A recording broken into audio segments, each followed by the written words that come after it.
Courtney Lawes is one of the highest profile English players making the move to France. He's got 105 England caps to his name. He's got 6 British and Irish Lions caps to his name as well. He's done it all and he's starting a new journey. Northampton and England's loss is brief and France's gain. So we've come to have a chat with him. I'll tell you one thing that Courtney is not going to miss about England is the weather. Of course. Hello, sir. How you doing, you alright? I'm very good. How are you?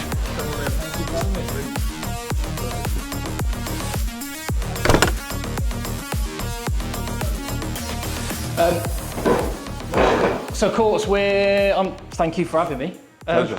Absolute pleasure. We are 3 days away, as we record this, from the last time you're going to pull on the jersey, the only jersey you've ever worn. So, where's your head at right now? Yeah. Well, the last time I play at home, yeah. Hopefully not the last time I wear the jersey. Oh, sorry, I meant at home. Yeah, the only home you've ever known. Indeed, yeah. So, yeah, it's one of them where like you kind of. I suppose I find myself trying not to think about it too much. We've got a really big job to do, you know, and I think, and I hope, you know, everything goes how we want it to go, and that you end how you want it to end. But yeah, thinking this is the last time I'll ever play at home is pretty crazy. Yeah, it's just nuts how fast it all goes. But there's no better way to do it, to be honest. Playing at home in the semi-final for the first time in years, for the last time. Yeah, some way to finish up.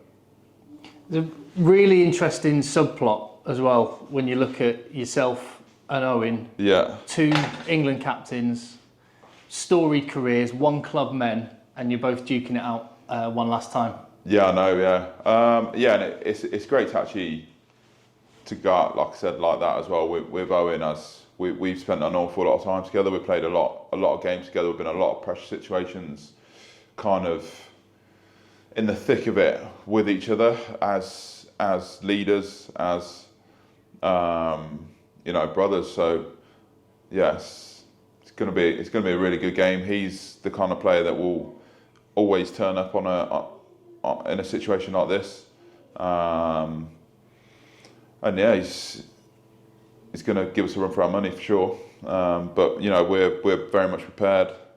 We know what salaries bring. We know what they offer, and ultimately, we know what we have to do to beat them. I can imagine you and Owen are such pros that you probably haven't even thought beyond Friday, let alone talked about the journeys to France you've got next season. No, and it is that.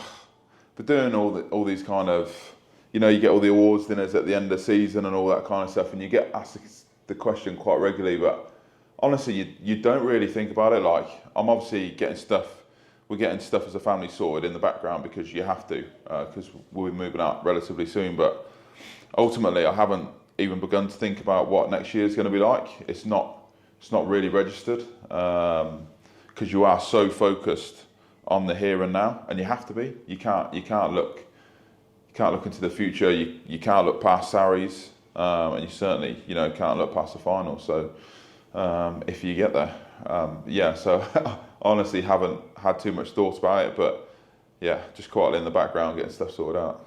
I definitely don't want to distract you from the. Do you want your coffee? From sorry. Getting the coffee in. Yeah, lovely machine you got there. Yes, pretty good. It's pretty good. I mean, it's more for the wife than me, to be honest, but I use it every now and again.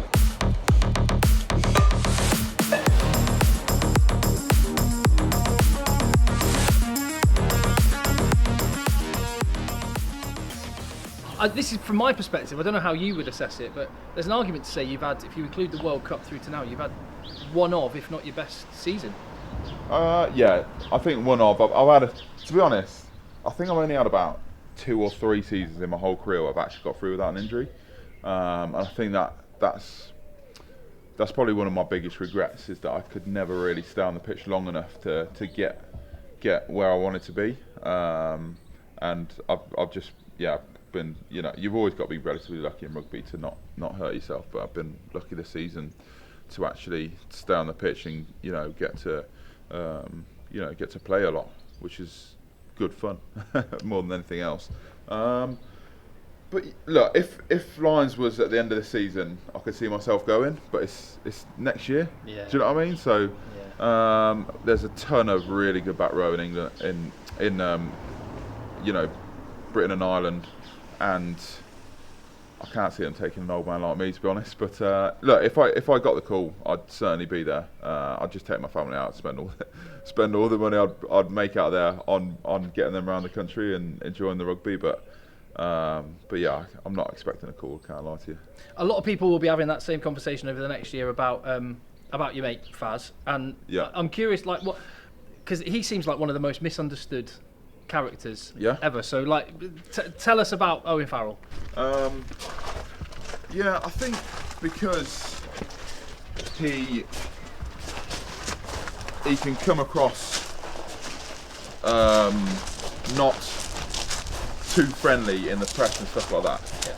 People misunderstand the kind of person he is, and really what he is a really, really hard-working bloke, good bloke, family man that loves his rugby.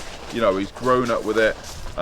He loves playing it. He always plays with everything he's got, and he's a hell of a player, a hell of a leader, and somebody who should be celebrated way more than he is, in my opinion, anyway.